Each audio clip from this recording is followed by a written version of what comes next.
بزرگوں، دوستوں، عزیز ساتھیوں،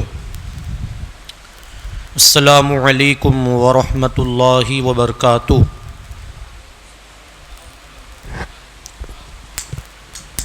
الحمد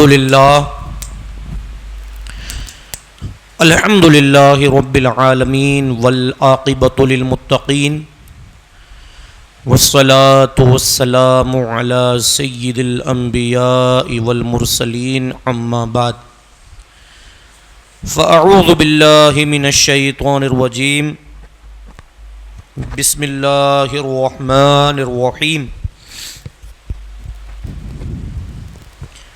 وما ارسلناک الا رحمۃ للعالمین صدق اللہ العظیم وصدق رسولہ النبی الامین المکین المختار الکریم ونحن علی ذلک لمن الشاہدین والذاکرین والعابدین والحمد للہ رب العالمین۔ انتہائی عقیدت اور محبت کے ساتھ سب سے پہلے درود پاک کا نذرانہ پیش کیجیے۔ اللہم صلی علی سیدنا محمد وعلی آل سیدنا محمد وآلہ واصحابہ وبارک وسلم۔ ایک اور مرتبہ نبی اور آل نبی کی بارگاہ میں درود پاک پڑھ لیجیے۔ اللہم صلی علی سیدنا محمد وعلی آل سیدنا محمد وآلہ واصحابہ وبارک وسلم۔ ایک اور مرتبہ جی لگا کر کے نبی پاک علیہ السلام کی بارگاہ میں درود پاک پڑھ لیجیے۔ اللہم صلی علی سیدنا محمد وعلی آل سیدنا محمد وآلہ واصحابہ وبارک وسلم۔ اللہ تعالیٰ کا فضل و کرم اور اس کا یہ احسان ہے کہ آج ہم میلاد مصطفیٰ منا رہے ہیں۔ حضور کی آمد کی خوشی، آپ کے آنے کا جو یہ جشن منایا جا رہا ہے، ہم اللہ سے بس یہی دعا کرتے رہیں اس مہینے میں کہ اللہ اس مبارک، اس بابرکت مہینے کے صدقے طفیل ہمارے گناہوں کو اللہ مٹا دے، اور اللہ تبارک و تعالی ہم سب کو پیارے آقا، سرور کائنات، مکی آقا، مدنی آقا، کملی والے آقا، سرور کون و مقام محمد الرسول اللہ صلی اللہ تعالی علیہ وسلم کا سچا امتی بنا دے۔ حالات ایسے بن رہے ہیں آج اس زمانے میں کہ مسلمان دن بدن پستی کی طرف مائل ہو رہا ہے۔ ایسا لگتا ہے کہ جیسے مسلمان یتیم ہے، کمزور ہے اور محتاج ہے، حالانکہ اللہ تعالیٰ نے ہم کو ایسی ذات نصیب فرمائی ہے کہ اگر ہم اس ذات کو دیکھیں، پرکھیں، اپنی زندگی میں ان کی سیرت طیبہ کو لائیں تو اللہ تعالیٰ ہمیں کبھی دنیا کا محتاج نہیں بنائے گا۔ وہ ہمارے آقا سرکار تاجدار مدینہ ہمارے درمیان ہے۔ تو اللہ کا فرمان، یا رسول اللہ، ہم نے آپ کو سارے جہان کے لیے رحمت بنا کر بھیجا۔ کل تک آپ لوگوں نے ہجرت تک کا بیان سنا۔ اس 5 دن کے اندر پیارے آقا علیہ السلام کی زندگی، یعنی آپ اس دنیا میں جب تشریف لائے اس سے پہلے کے واقعات اور آپ کے بچپنے سے لے کر جوانی اور جوانی سے لے کر کے آپ کے 40 سال تک یعنی ادھیڑ عمر تک آپ کی نصف عمر تک کے واقعات آپ لوگوں نے سماعت کی ہے. حالانکہ یہ 5 دن میں یہ واقعات سنائے نہیں جا سکتے، لیکن حضور کا میلاد ہے تو ہم اتنا تو کر سکتے ہیں کہ حضور کی مختصر سی زندگی سنیں اور اس سے اپنی زندگی میں فیض حاصل کریں. حالانکہ حضور کی زندگی تو اتنی مبارک، اتنی طویل، اتنی لمبی ہے، 63 سالہ عمر، لیکن وہ 63 سالہ عمر کے اندر اللہ نے ایک سمندر کو بچھا دیا ہے، سمندر کو نچھاور کر دیا ہے. علم کا وہ سمندر، ہدایت کا وہ سمندر، سچائی کا وہ سمندر، اور ہر اعتبار سے اگر آپ دیکھیں تو رسول اللہ ہماری زندگی میں ہمارے لیے آئیڈیل بنتے نظر آ رہے ہیں. یہ اللہ اور اس کے رسول کا کرم ہے. بہرحال کل آپ لوگوں نے سنا کہ ہجرت کا وقت قریب آ گیا. پیارے آقا علیہ الصلاۃ والسلام اپنے مبارک ساتھی، اپنے پیارے ساتھی حضرت سیدنا صدیق اکبر رضی اللہ تعالیٰ عنہ کے گھر پر پہنچے، اور جانے کے بعد ارشاد فرمایا کہ ابو بکر اب وہ وقت آ گیا ہے کہ ہم کو یہاں سے کوچ کرنا ہے. یہاں کفار مکہ کا بہت بڑا کانفرنس ہوا جس میں ان لوگوں نے یہ طے کیا کہ محمد بن عبداللہ کو معاذ اللہ قتل کر دیا جائے. سب لوگ یہ تیاریاں کر رہے تھے آپ کو قتل کرنے کی، اور وہاں رسول خدا صلی اللہ تعالیٰ علیہ وسلم حضرت جناب صدیق اکبر کے گھر پر پہنچے. گھر کے اندر داخل ہو کر کے فرمانے لگے کہ ابو بکر گھر میں جتنے لوگ ہیں ان کو ایک طرف کر دو، مجھے تم سے کچھ گفتگو کرنی ہے. سیدنا صدیق اکبر نے عرض کی یا رسول اللہ صلی اللہ تعالی علیہ وسلم، آپ کی زوجہ محترمہ سیدہ صدیقہ کے علاوہ یہاں کوئی نہیں ہے، اس لیے آپ اپنے اطمینان کے ساتھ جو کچھ بھی باتیں کرنے ہیں وہ اس فقیر سے ارشاد فرمائیے. پیارے آقا علیہ الصلاۃ والسلام نے ارشاد فرمایا کہ ابو بکر اب تیاری شروع کر لو، اب ہماری ہجرت کا وقت ہو چکا ہے. حضرت صدیق اکبر پہلے سے ہی یہ سمجھ گئے تھے کہ رسول اللہ صلی اللہ تعالی علیہ وسلم اس فقیر کو اپنے ساتھ لینے والے ہیں. تو آپ نے عرض کی یا رسول اللہ، مجھے اس بات کا اندیشہ ہو گیا تھا کہ ہم دونوں ہجرت ساتھ کریں گے، اس لیے میں نے ہماری ہجرت کی تیاری کئی دنوں سے شروع کر دی ہے. ایک دوست اپنے سچے دوست کو پہچانتا ہے، ایک صدیق اپنے صدیق یار کو پہچانتا ہے، ایک اچھا دوست، اصلی دوست اپنے اصلی دوست کو پہچانتا ہے.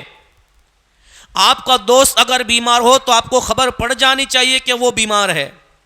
آپ کا دوست اگر کسی مصیبت میں پڑا ہوا ہے تو آپ پر یہ ضروری ہے کہ آپ اس کی مصیبت میں اس کے کام آئے. آپ کا دوست کہیں پھنسا ہوا ہے تو آپ پر یہ ضروری ہے کہ دوستی کا حق نبھاتے ہوئے فوراً اس کی امداد کو پہنچو. تو جناب صدیق اکبر دوست بھی اچھے تھے اور محبوب بھی بڑے پیارے تھے، حضور سے عشق بھی پیارا کرتے تھے. سگی بیٹی کی شادی حضرت صدیق اکبر نے پیارے آقا علیہ الصلاۃ والسلام سے فرمائی تھی. تو حضرت صدیق اکبر پہلے سے ہی سمجھ گئے تھے کہ اس فقیر کو سرکار اپنے بارگاہ ناز میں ضرور یاد فرمائیں گے. یا رسول اللہ، میں نے 2 اونٹنیاں تیار کر رکھی ہے. میرے پیارے آقا علیہ الصلاۃ والسلام نے جب اپنے اس سچے دوست کا جب یہ بیان سنا نا تو مسکرانے لگے اور کہا ابو بکر مفت میں نہیں لوں گا، اس کی قیمت دوں گا، اور قیمت دیے بغیر میں وہ اونٹنیاں نہیں لوں گا. جناب صدیق اکبر نے عرض کی یا رسول اللہ کوئی بات نہیں، آپ قیمت دے دیجئے، میں لینے کے لیے تیار ہوں. رسول خدا صلی اللہ تعالیٰ علیہ وسلم نے ارشاد فرمایا کہ میں نے ایک آدمی کو مقرر کر دیا ہے جو ہم کو راستہ دکھائے گا، وہ ہمیں مکہ سے باہر نکالے گا اور پھر ہم غار ثور میں جائیں گے، وہاں رکیں گے 3 دن اور 3 رات، اور پھر وہاں سے ہم مدینہ کی طرف کوچ کریں گے۔ تو اس آدمی سے رسول اللہ صلی اللہ تعالیٰ علیہ وسلم نے کہہ دیا کہ یہ دونوں اونٹنیاں جب ہم غار ہرا سے نکلنے والے ہو، یعنی آج سے 3 دن کے بعد، تو تم 3 دن کے بعد وہاں پہنچ جانا۔ اور ایک آدمی کو اپنے ساتھ رکھا، وہی آدمی کو، اور وہ آدمی آپ کو راستہ دکھاتا رہتا کہ یہاں سے اس طرف جانا ہے، یہاں سے اس طرف جانا ہے۔ پھر رسول خدا صلی اللہ تعالیٰ علیہ وسلم اپنے گھر پر آئے، رات ہو چکی ہے، ہجرت کی رات ہے۔ رسول اللہ صلی اللہ تعالیٰ علیہ وسلم نے جناب صدیق اکبر کو ایک جگہ کا نشان بتا دیا تھا کہ صدیق فلاں رات کے اس وقت میں فلاں جگہ پر پہنچ جانا، ہم دونوں یہاں سے نکل جائیں گے۔ حضور علیہ السلام اپنے گھر میں تشریف لائے، اپنی مبارک چادر کو اوڑھا، بستر رسول پر آپ آرام فرما رہے ہیں۔ رات کا ایک پہر ہے، آسمان دنیا سے سیدنا جبرائیل علیہ السلام کا نزول ہوتا ہے۔ عرض کرتے ہیں یا رسول اللہ علیہ السلام، آپ پر اللہ نے صلاۃ و سلام بھیجا ہے اور ارشاد فرمایا ہے کہ اب آپ اس رات کے پہر میں یہاں سے نکلنے کا ارادہ فرما لیجئے۔ جب حضور علیہ السلام حضرت جبرائیل علیہ السلام کا یہ فرمان سنتے ہیں تو اللہ تبارک و تعالیٰ کی بارگاہ میں دعا کرتے ہیں، اور دعا فرمانے کے بعد حضرت جناب مولا علی مشکل کشا کو اپنے بستر پر سلاتے ہیں اور کہتے ہیں او علی، اتنے دن کے بعد مکہ والوں کی امانتوں کو ان کو دینے کے بعد تم مدینہ ہجرت کر لینا، اور آج رات تم میرے بستر پر سو گے اور پھر تم کچھ دنوں کے بعد مدینہ آ جاؤ گے۔ جب حضرت مولا علی مشکل کشا نے جب یہ سنا کہ آج مجھے بستر رسول پر سونے کا موقع ملا ہے، آج مجھے میرے پیارے محبوب کے اس مبارک بستر پر سونے کا مبارک موقع ملا ہے، آج میری زندگی کی معراج ہونے والی ہے، آج میری زندگی کی تو بہاریں نکلنے والی ہے، آج وہ مبارک گھڑی ہے کہ میں یہ تاجدار نبوت، یہ تاجدار ختم نبوت نبی کریم صلی اللہ تعالی علیہ وسلم کہ اس بستر ناز پر سونے والا ہو۔ نبی کریم صلی اللہ تعالی علیہ وسلم رات کے ایک پہر میں جانے کا ارادہ کیا۔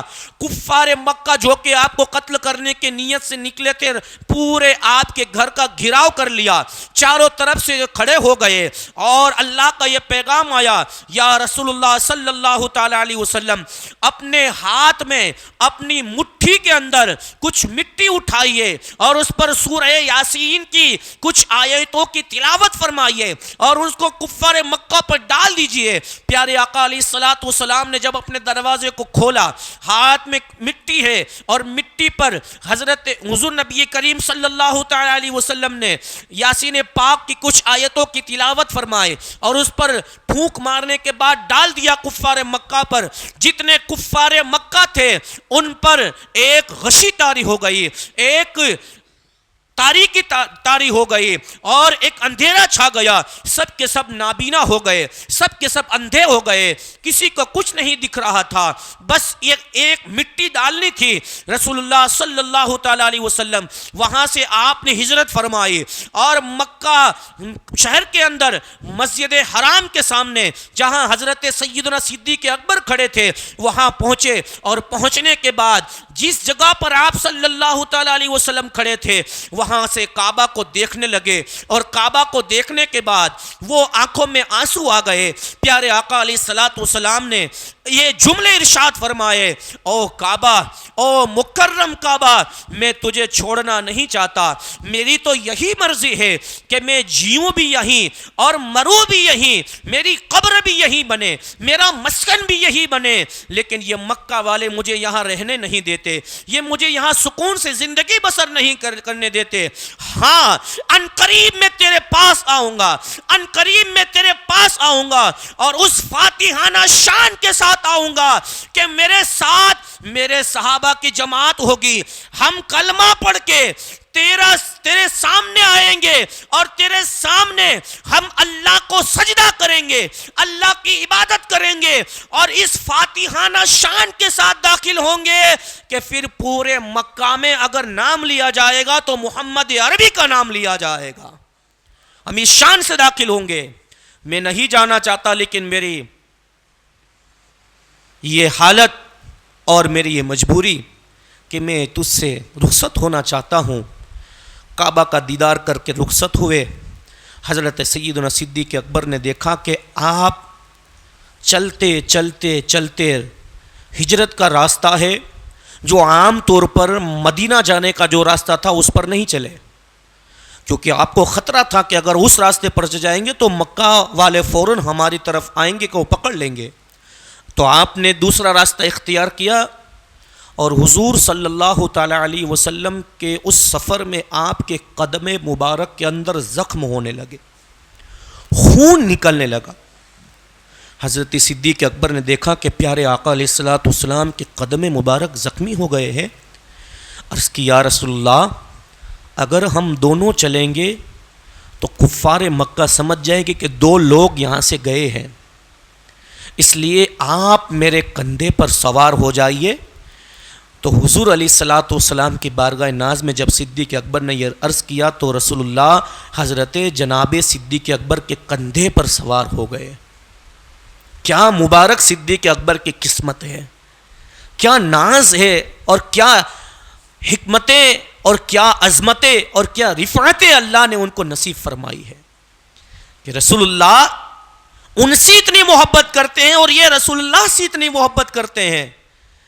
حضور علیہ الصلوۃ والسلام سیدنا صدیق اکبر کے کندھوں پر بیٹھ گئے اور آپ نے اتنا اونچا پہاڑ حضرت صدیق اکبر نے حضور کو اپنے کندھے پر بٹھانے کے بعد اوپر چڑھے. جو لوگ عمرہ پر گئے ان کو پتا ہوگا کہ غار ثور کتنا اونچا ہے، کتنا بلند، چوٹی پر آسمان دنیا میں نظر آتا ہے، آج جیسے آسمان میں ہے اتنا اونچے پہاڑ. جب اوپر چڑھے، غار ثور جس طرح غار ہرا ہے ویسے ہی پہاڑ کے ایک کونے میں ایک کوٹھڑی، ایک کھو ہے جس کو غار ثور کے نام سے جانا جاتا ہے.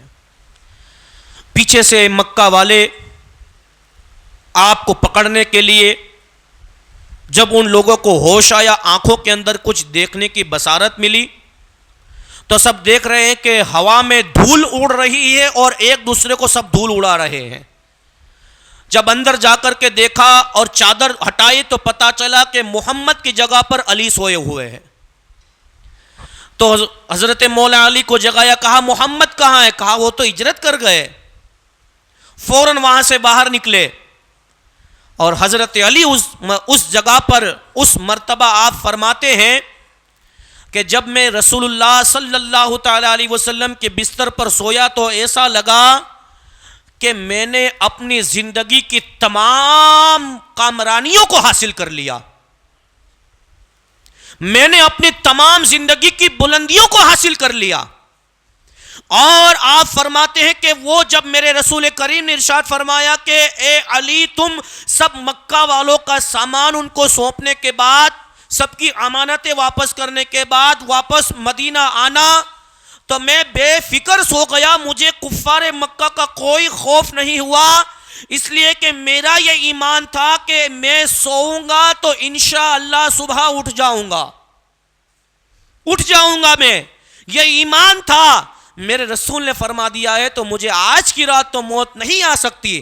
اور پھر فرماتے ہیں کہ جو ہجرت میں حضرت جناب ابو بکر نے جو مذکور نبی کریم صلی اللہ تعالی علیہ وسلم کا ساتھ دیا، ہم جو اللہ نے ہم کو بہادری نصیب فرمائی ہے، ہم جوان مردی والے آدمی تھے، ہم میدان کارساز میں اپنی جوانی کے جوہر دکھاتے تھے، لیکن واحد ابو بکر وہ ہے کہ جو مکہ میں بھی رہا تب بھی مصطفیٰ کا وفادار بن کر کے رہا، جب ہجرت میں چلا تب بھی مصطفیٰ کا وفادار بنا، جب وہ مدینہ میں پہنچا وہاں پر بھی اس نے رسول کریم کی وفاداری کا ثبوت پیش کیا. ہم سے کہیں زیادہ بہادری میں اور جوان مردی میں، ہمت میں، قوت میں حضرت سیدنا صدیق اکبر ہم سے کہیں گنا آگے اور برتر ہے. یہ مولا علی کا فرمان ہے. بہرحال غار ثور میں جانے سے پہلے صدیق اکبر نے عرض کی یا رسول اللہ پہلے میں دیکھ لیتا ہوں کہ اندر کوئی اذیت پہنچانے والے کوئی چیز تو نہیں ہے. صدیق اکبر گئے اور آپ نے پورا واقعہ سنا ہی ہوگا. اندر جا کر کے جہاں جہاں چھید تھے وہاں اپنی چادر کو پھاڑ کر کے، اپنے جبے کو پھاڑ کر کے اس چھید کے اندر ڈالتے رہے، پیروتے رہے. پورے جب چھید بھر گئے، ایک چھید باقی تھا، اس میں ایک روایت کے مطابق اپنا انگوٹھا یا ایک روایت کے مطابق اپنی ایڑی وہاں دبا دی، اور اس چھید کے اندر، اس سوراخ کے اندر ایک بہت بڑا اژدہا چھپا تھا. وہ باہر نکل کر کے حضور علیہ الصلوۃ والسلام کا دیدار کرنا چاہتا تھا، لیکن صدیق اکبر نے نہیں کرنے دیا. آخرکار اس نے ڈسا اور صدیق اکبر کو زہر چڑھا، اور اس تکلیف کی وجہ سے آپ کی مبارک آنکھ سے آنسو نکلے، اور وہ آنسو رسول کریم صلی اللہ تعالیٰ علیہ وسلم کے رخسار انور پر پڑے، یعنی آپ کے چہرے مبارکہ پر پڑے.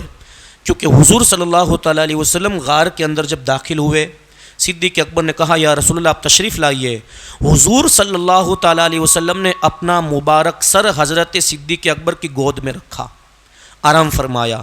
باہر یکایک مکری نے اپنا جالا تن دیا، کبوتری نے اپنے انڈے دے دیے، اور جب کفار مکہ آئے ڈھونڈنے کے لیے تو دیکھا کہ یہاں تو یہ مکری نے جالا تن دیا ہے، کبوتری نے انڈے دے دیے ہیں، اور یہاں قدموں کے نشان بھی نہیں ملتے، اور اندر کون ہو سکتا ہے، یہاں تو اتنی اوپر کوئی نہیں چڑھ سکتا. یہ کہہ کر کے آپ جو جتنے بھی وہاں لوگ تھے وہ سب واپس ہو گئے. اور جناب صدیق اکبر نے جب یہ درد برداشت نہ کر سکے، آنکھ سے وہ آنسو نکلا، پیارے آقا علیہ الصلوۃ والسلام کی رخسار مبارک پر گرا، اور جیسے ہی وہ آنسو گرے پیارے آقا علیہ السلام بیدار ہوئے. پوچھا ابو بکر کیا ہوا؟ عرض کی یا رسول اللہ سانپ نے ڈس لیا ہے. میرے پیارے آقا علیہ الصلوۃ والسلام کے یہ معجزہ تھا اور یہ شان تھی کہ جس زخم پر آپ اپنا لعاب دہن لگاتے، اللہ اس لعاب دہن کی برکت سے اسے شفا عطا فرماتا. جس کنویں میں لعاب دہن ڈال دے اللہ اس کو میٹھا کر دے. جس گوشت کے اندر، جس سالن کے اندر پیارے آقا علیہ الصلوۃ والسلام اپنا لعاب دہن ڈال دے تو ہزاروں کی تعداد میں حضرت جابر بن عبداللہ کی دعوت میں ہزاروں کی تعداد میں صحابہ کھانا کھا لے. حضور صلی اللہ تعالیٰ علیہ وسلم جس کی زبان میں اپنا لعاب دہن ڈالے وہ حسن مجتبیٰ بنے. حضور صلی اللہ تعالیٰ علیہ وسلم اپنا لعاب دہن جس کی زبان میں ڈالے وہ حسین اعظم بنے. حضور صلی اللہ تعالیٰ علیہ وسلم اپنا لعاب دہن جس کے منہ میں ڈالے وہ غوث اعظم دستگیر بنے. حضور صلی اللہ تعالیٰ علیہ وسلم اپنا لعاب دہن ڈالے وہ جناب عبداللہ حضرت عبداللہ ابن عمر بنے.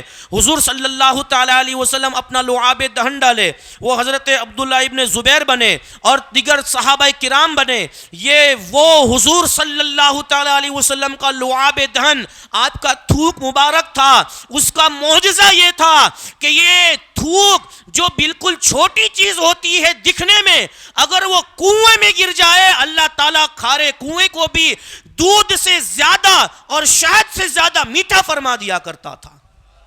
یہ حضور کا معجزہ تھا. تو حضور نے وہاں پر لعاب دہن کو لگایا، اللہ نے شفا عطا فرمائی، اور وہاں سے آپ رخصت ہوئے. ایک جگہ پر پہنچے تو ایک چرواہا اپنی بکریوں کو چرا رہا تھا. ایک درخت کے نیچے حضور صلی اللہ تعالیٰ علیہ وسلم تشریف فرما ہوئے. چرواہے کو کہا کہ اگر اجازت ہو تو بکریوں سے دودھ دو کر کے ہم پیے. تو اس نے کہا کہ میں خود دو کر کے آپ کو پلاتا ہوں. اس نے ایک برتن میں دودھ دویا، اس میں تھوڑا سا پانی ڈالا، اس لیے کہ گرمی بہت زیادہ ہوتی تھی تو مکہ والے جس کو دودھ پلاتے تھے تو دودھ گرم ہوتا ہے، شروعات میں اس کی تاثیر گرم ہوتی ہے، تو اس کو ٹھنڈا جب کریں گے تو وہ اس کی تاثیر بدلے گی اور وہ آپ کو نقصان نہیں پہنچائے گا. تو مکہ والے تھوڑا سا پانی ڈال کر کے دودھ کو ٹھنڈا کر کے، یعنی جو ہم جس طرح فریج میں رکھ کر کے ٹھنڈا کرتے ہیں وہ نہیں، یعنی اس کی تاثیر جو اس کی گرمی والی تاثیر ہوتی ہے وہ ٹھنڈک میں بدل جائے. آپ نے دودھ نوش فرمایا، پھر آگے بڑھے. اب سنیے، اب میرے پیارے آقا علیہ الصلوۃ والسلام کا معجزہ. حضور صلی اللہ تعالیٰ علیہ وسلم حضرت ام معبد کے گھر پر پہنچے، اور ام معبد وہ اللہ کی بندی تھی کہ جو مسافروں کو کھانا کھلاتی تھی، گوشت، روٹی اور دیگر ضروریات پھل فروٹ کے ذریعے مسافروں کی مدد کرتی تھی. حضور علیہ الصلوۃ والسلام نے ام معبد سے کہا کہ ام معبد تمہارے گھر میں کوئی کھانے پینے کی کوئی چیز ہے؟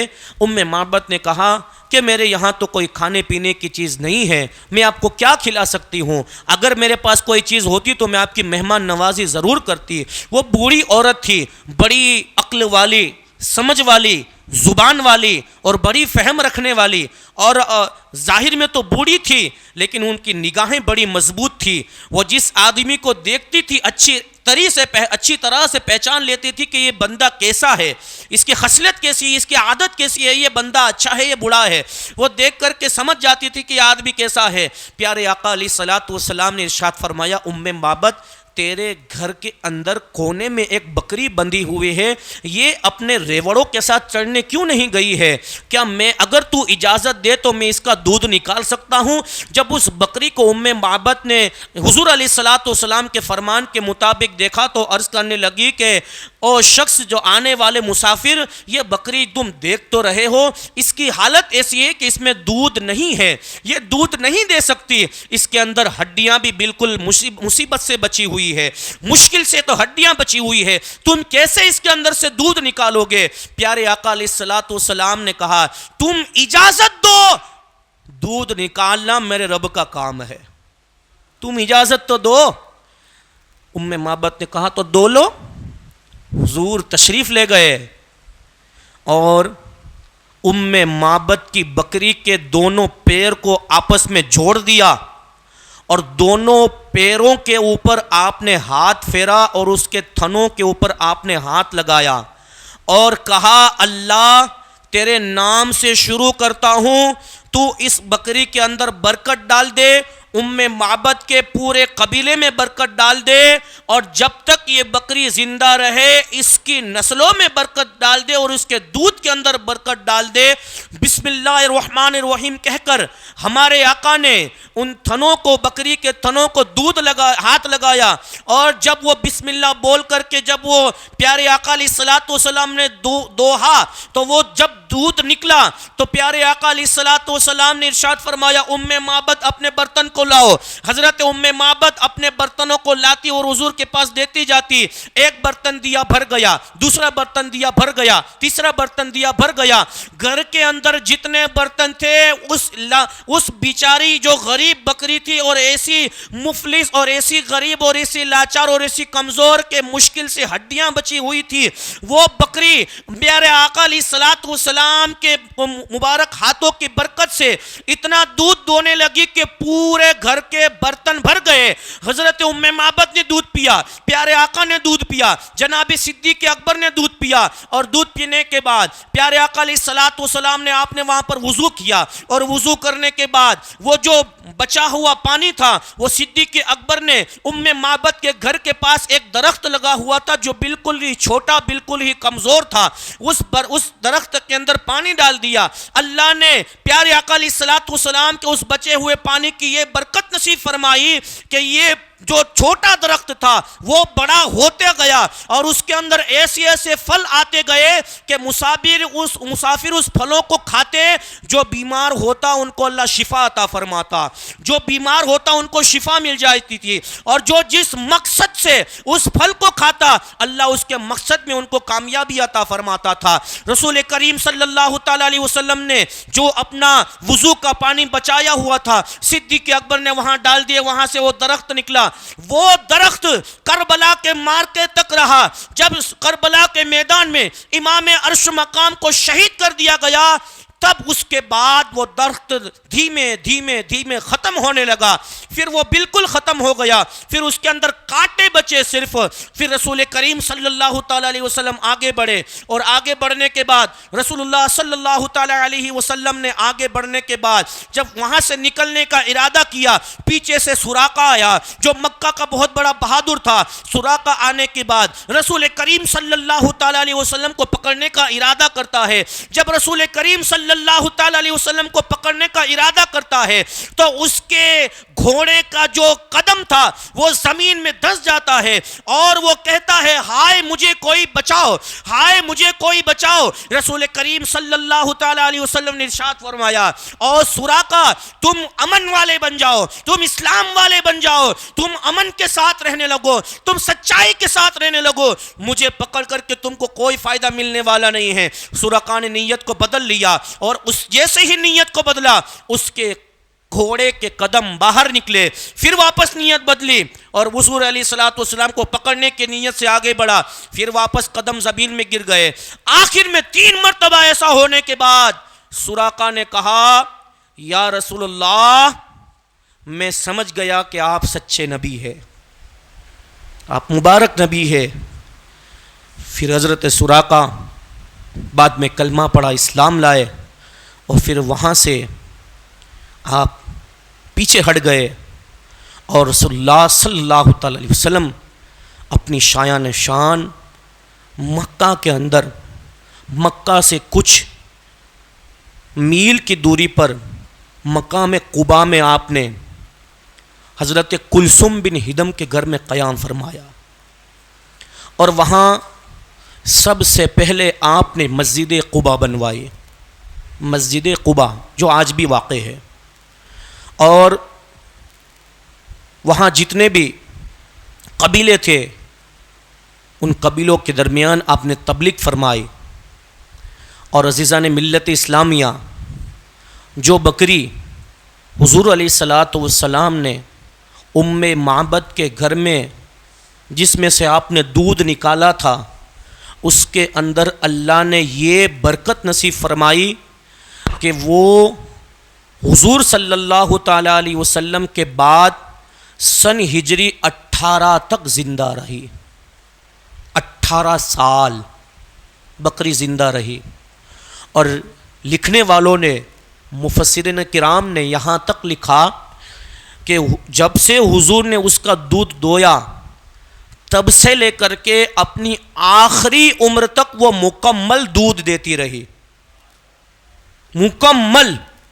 یعنی جب بکری کے اندر جب بچے ہوتے اس کے، یعنی وہ جب حاملہ ہوتی ہے بکری، تو میرے حساب سے وہ دودھ نہیں دیتی اتنا، یعنی کم دودھ ہو جاتا ہے، لیکن وہ مسلسل دودھ دیتی رہی، اور وہ بھی بالکل صاف دودھ۔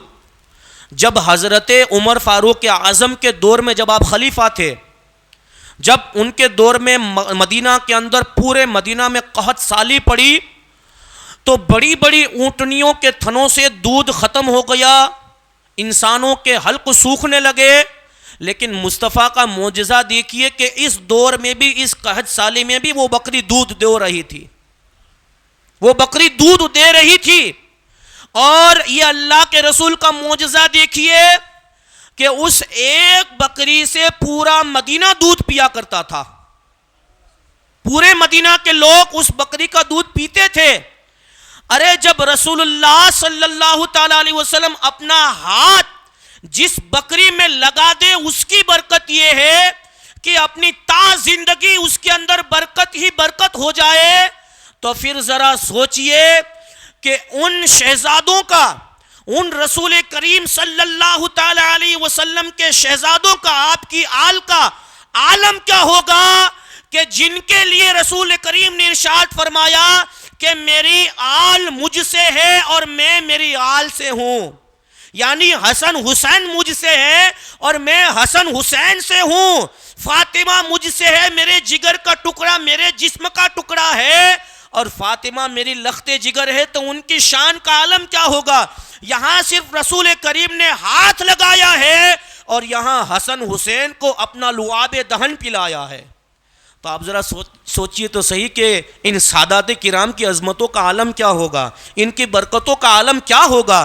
بہرحال مسجد قباء بنی، نبی پاک صلی اللہ تعالی علیہ وسلم کا یہ ہجرت کا پہلا سال، مسجد قباء سے آپ 14 دن کے بعد یا 24 دن کے بعد وہاں سے رخصت ہوئے، اور مسجد قباء کی تعمیر کے بعد آپ نے مدینہ میں دوسری مسجد جمعہ بنائی، یعنی جمعہ کی نماز وہاں پڑھی گئی۔ حضور علیہ الصلوۃ والسلام نے جمعہ کی نماز سب سے پہلے مدینہ میں جس جگہ پہ پڑھی وہاں آج مسجد جمعہ بنی ہوئی ہے۔ اور پھر جب مدینہ کے اندر آپ داخلہ فرمانے لگے تو وہاں کے اوس و خزرج کی جتنی بچیاں تھیں وہ اپنے گھروں کے اوپر چڑھ کر کے وہ اپنے لباس کو فاخرانہ پہن کر کے، اچھا لباس پہن کر کے، وہ بچیاں ہاتھ میں ڈف لے کر کے بجا بجا کر کے وہ یہ شعر پڑھ رہی تھی جو عام طور پر ہم سلام میں پڑھتے ہیں. وہ کہتی تھی طلع البدر علینا من ثنیات الوداع وجب الشکر علینا ما دعا للہ. ہم پر چاند طلوع ہو گیا، ہم پر آمنہ کا چاند طلوع ہو گیا ودا کی گھاٹیوں سے، اور ہم پر خدا کا شکر واجب ہے جب تک اللہ سے دعا مانگنے والے دعا مانگتے رہیں. یعنی اللہ کا شکر ہم پر واجب ہے جب ہم دعا مانگے، اس لیے کہ ہمارے سرکار ہمارے درمیان تشریف لا رہے ہیں، ہمارے اوپر یہ نبوت کا چاند طلوع ہوا ہے. ایھا المبعوث فینا جیت بالامر المطاع او تشرفت المدینہ مرحبا یا خیر داعین. یہ چند اشعار وہاں کی بچیوں نے پڑھے اور کہا آج ہم نے اس ہستی کے لیے اپنے کپڑوں کو بدلا ہوا ہے اور ہم مرحبا مرحبا کہہ کر کے آپ کا استقبال کرتے ہیں. جب مدینہ والے آپ کی استقبال میں کھڑے ہو گئے، رسول کریم صلی اللہ تعالیٰ علیہ وسلم کے قدموں میں آ کر کے آپ کے قدم چومنے لگے.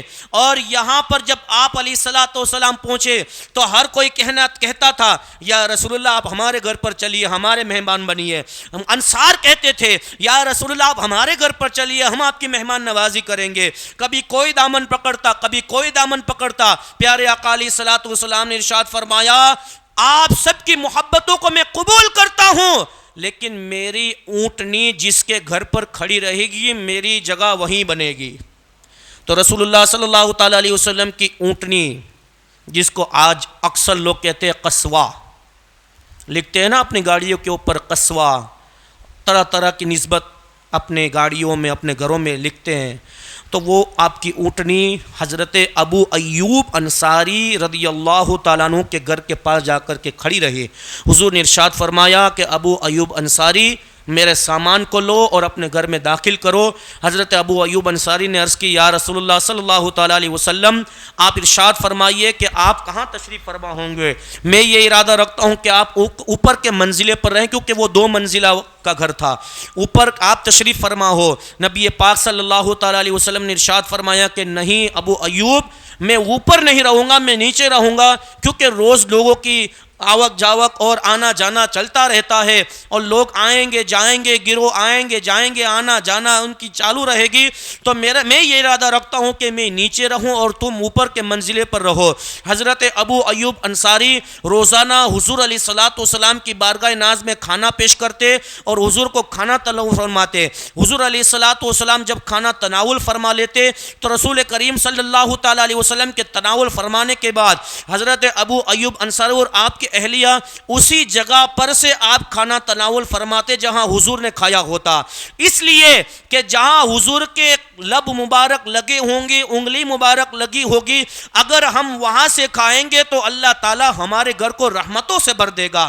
اب ایک مرتبہ ایسا ہوا، دیکھیے یہ ایسے صحابہ کرام تھے جنہوں نے اپنی جان کو رسول کریم پر فدا کر دیا، اپنے تن من دھن کو رسول کریم صلی اللہ تعالیٰ علیہ وسلم پر فدا کر دیا، اپنے جسم کی، اپنے جان کی، اپنی زندگی کی ہر ایک چیز کو، ہر ایک ذرے کو، ہر ایک قطرے کو مصطفیٰ کی عظمتوں پر قربان کر دیا. اسی لیے اہل سنت والجماعت کا یہ عقیدہ اور یہ ایمان ہے کہ جب تک یہ دنیا رہے گی زمانے میں صحابہ تمام انسانوں سے افضل تھے، افضل ہے اور قیامت تک افضل رہیں گے. یہ اہل سنت والجماعت کا عقیدہ ہے کہ کوئی شخص ان کے برابر نہیں ہو سکتا. یہ لوگ جو آج صحابہ کرام کے شان میں گستاخیاں بکتے ہیں، یہ ان کا مقابلہ کریں گے. ذرا ان کی سیرت تو پڑھو کہ کیسی قربانیاں دی انہوں نے. آج اگر پولیس کی اگر گاڑی کی اوپر جو میسائل بجتی ہے، ہارن بجتا ہے، اگر اس کی آواز آ جائے تو لوگ گھر میں گھس جاتے ہیں. جان کا خطرہ نہیں ہوتا، صرف پولیس کی وہ وسل کی جو آواز آتی ہے اس کے خطرے سے لوگ گھر میں گھس جاتے ہیں. وہاں تو جان کے خطرہ ہوتا، وہاں تو مال کا خطرہ، ہر چیز کا خطرہ. لیکن اس وقت بھی انہوں نے مصطفیٰ کا کلمہ نہیں چھوڑا۔ بہرحال حضرت ابو ایوب انصاری کے اوپر منزلے پر آپ حضرت ابو ایوب انصاری رہتے، نیچے حضور رہتے، اور ایک مرتبہ بارش کی وجہ سے حضرت ابو ایوب انصاری کے اوپر کے منزلے سے پانی گرنے لگا۔ حضرت ابو ایوب انصاری حضور سے ایسی محبت کرتے تھے کہ ان کے گھر کے اندر جو لحاف تھا اس لحاف کو آپ نے وہاں پر بچھا دیا، اور اس لحاف کے اندر پانی گرتا رہا اور وہ لحاف پانی والا ہو گیا، گیلا ہو گیا۔ پوری رات حضرت ابو ایوب انصاری ان کی اہلیہ ٹھنڈ کی وجہ سے وہ ٹھنڈ میں کانپتے رہے، لیکن حضور کو تکلیف نہ پہنچے اس لیے انہوں نے ذرہ برابر بھی آواز بھی نہیں کی اور نیچے والے منزلے میں پانی بھی نہیں گرنے دیا۔ یہ صحابہ حضور سے محبت کرتے تھے، ایسی عقیدت رکھتے تھے، ایسی انہوں نے مہمان نوازی کی۔ بہرحال جب تک مسجد نبوی کے حجرے آپ صلی اللہ علیہ وسلم کی 11 بیویاں ہوئی، اور حضرت خدیجہ کے بعد آپ کی دوسری بیوی حضرت عائشہ صدیقہ ہوئی۔ آپ کا نکاح مکہ میں ہو چکا تھا، رخصتی مدینہ میں ہجری پہلی میں آپ کی رخصتی ہوئی، یعنی پہلے سال میں آپ کی رخصتی ہوئی۔ جب پورے مکان بن گئے اور مسجد نبوی کی جگہ کو خریدنے کی باری آئی تو مدینہ میں اور کوئی جگہ نہیں تھی مسجد میں نماز پڑھنے کے لیے، کیونکہ بڑی جگہ چاہیے تھی۔ تو کسی نے کہا کہ حضور فلاں جگہ ہے ایک، اور ہم آپ کو وہ جگہ تحفے میں دیتے ہیں کہ وہاں پر مسجد بنائی جائے۔ اور حضور علیہ الصلوۃ والسلام نے ارشاد فرمایا کہ وہ جگہ کس کی ہے؟ کہا 2 یتیم لڑکوں کی ہے، کہا ان کو بلایا جائے۔ تو حضور علیہ الصلوۃ والسلام نے ان دونوں یتیم بچوں کو بلایا، اور آپ کو بتاؤں کہ وہ مسجد نبوی کا جو رقم دی گئی وہ کس کے مال سے دی گئی؟ جو لوگ سیدنا صدیق اکبر کے شان میں گستاخیاں کرتے ہیں، جو کہتے ہیں کہ صدیق اکبر ویسے تھے، صدیق اکبر یہ تھے، وہ دشمن اہل بیت تھے، انہوں نے فلاں کے ساتھ یہ کیا تھا، وہ اہل بیت کا ادب نہیں کرتے تھے۔ صدیق اکبر کی عظمتوں کا عالم دیکھیے کہ جب تک مسجد نبوی اس دنیا میں رہے گی، اس مسجد کے اندر جتنے نمازی نماز پڑھیں گے اس کا ثواب صدیق اکبر کو ملتا رہے گا۔ اب مسجد نبوی جو لوگ گئے ان کو پوچھ لیجئے کہ اگر ایک چکر لگاؤ گے تو پیٹ درد کرنے لگا کہ اتنی بڑی مسجد نبوی ہے، کتنے لوگ نماز پڑھتے ہوں گے۔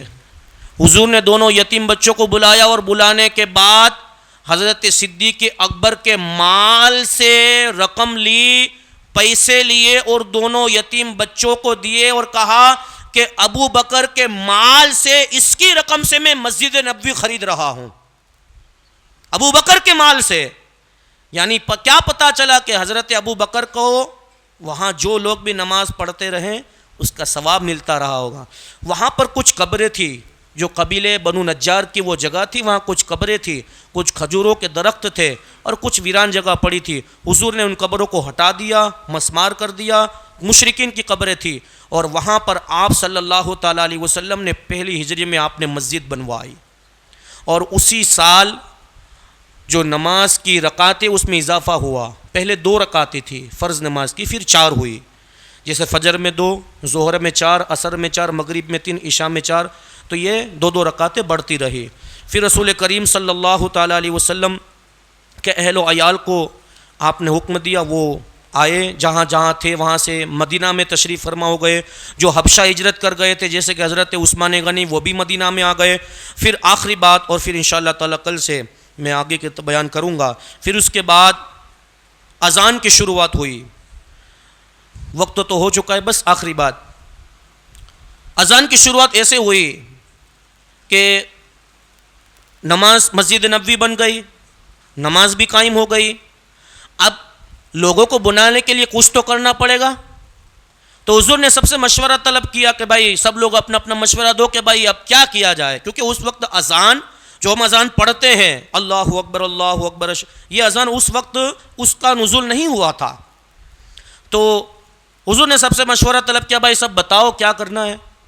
تو حضور نے ارشاد فرمایا جب، تو کسی نے کہا یا رسول اللہ ایک بلند جگہ سے ایک آگ کی مثال قائم کی جائے، یعنی شعلہ اٹھایا جائے جس میں آگ لگائی جائے اور اس کو دیکھ کر کے سب لوگ مسجد میں آ جائیں گے۔ کسی نے کہا کہ تیر آسمان میں چلایا جائے، اس کو دیکھ کر کے سب آ جائیں گے نماز پڑھنے.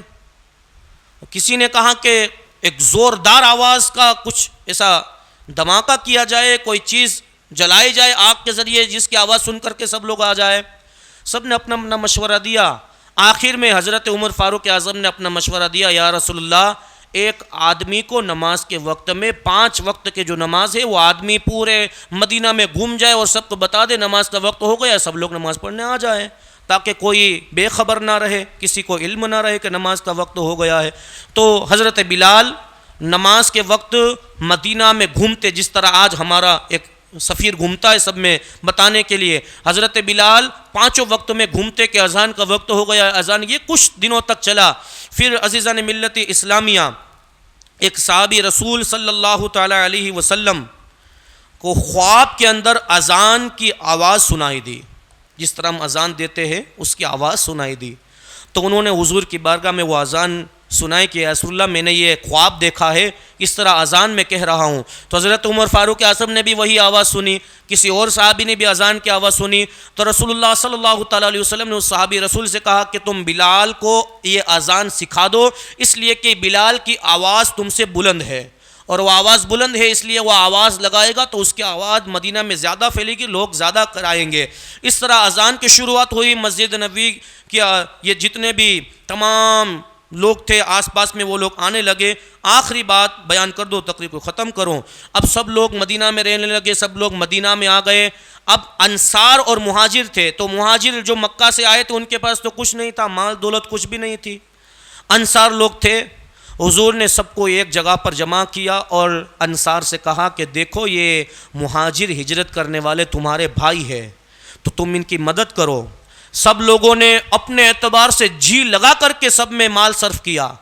جس کے 2 مکان تھے اپنا 1 مکان اپنے ہجرت کرنے والے بھائی کو دیا. اور کسی نے تو یہاں تک اپنی ایثار اور ہمدردی کا ثبوت دیا کہ بیان کیا جاتا ہے کہ حضرت عبد الرحمن بن عوف سے ایک صحابی رسول نے یہاں تک کہا کہ میری 2 بیویاں ہیں، میں ایک کو طلاق دے دیتا ہوں تو مجھ سے نکاح کر لو. حضرت عبداللہ ابن عوف نے کہا کہ مجھے تمہارے مال دولت اور جتنے بھی تمہارے گھر والے اس کی ضرورت نہیں ہے، مجھے بازار کا راستہ دکھا دو، میرے لیے بازار کافی ہے. حضرت عبداللہ ابن عوف رضی اللہ تعالیٰ عنہ وہاں سے رخصت ہوئے، اور عبد الرحمن بن عوف رضی اللہ تعالیٰ عنہ جب وہ بازار میں گئے، وہاں سے کچھ چیزیں خریدی، کچھ سرید خریدا، کچھ گھی خریدا، اور وہ نکل گئے ہجرت کے لیے. کیونکہ وہ مکہ والے ہجرت کرنا، بزنس کرنا بہت اچھی طرح سے جانتے تھے. آپ نے ہجرت شروع کر دی، اور ہجرت شروع کرنے کے بعد اللہ تعالیٰ نے ایسی برکت نصیب فرمائی کہ انہوں نے شادی بھی کر لی، ان کے یہاں بچے بھی ہو گئے. اور خود بیان کرتے ہیں کہ الحمدللہ اللہ نے مجھے اتنا مال نصیب فرمایا کہ اگر میں مٹی پر ہاتھ رکھ دوں تو اللہ اس مٹی کو سونا بنا دے. اور کہا کہ ان کی تجارت اتنی آگے بڑھ گئی، حضرت عبد الرحمن بن عوف کی تجارت اتنی آگے بڑھی کہ وہ خود بیان کرتے ہیں کہ میرا جو میں بزنس کرتا تھا اور مجھے جو منافع ہوتا تھا وہ منافع میں 70 اونٹوں پر لاد کر کے لایا کرتا تھا، 70 اونٹوں پر اس کا منافع. اور پھر آپ کو دیکھ کر کے سب لوگ جتنے بھی تھے، حضرت صدیق اکبر نے کپڑوں کا بزنس شروع کیا، حضرت عثمان غنی نے کھجوروں کا بزنس شروع کیا، حضرت عمر فاروق اعظم نے بھی بازار میں جا کر کے بزنس شروع کر دیا. دھیرے دھیرے دھیرے دھیرے صحابہ مضبوط ہونے لگے، مدینہ کے اندر اسلام پھیلتا گیا. اور پھر سن ہجری 2 کے اندر اسلام کی سب سے بڑی، سب سے پہلی جنگ اور سب سے نامور جنگ بدر واقع ہوئی. بدر کے مارکا واقع ہوا، وہ کل انشاءاللہ تعالی بیان ہوگا. اللہ تعالی کہنے سننے سے زیادہ عمل کی توفیق و رفیق عطا فرمائے. اور جو کچھ بھی بیان ہوا اس میں کوئی غلطی کوتاہی ہو اللہ اپنے حبیب کی صدقے میں معاف فرمائے. استغفر اللہ ربی من کل ذنب و خطیۃ واتوب الیہ.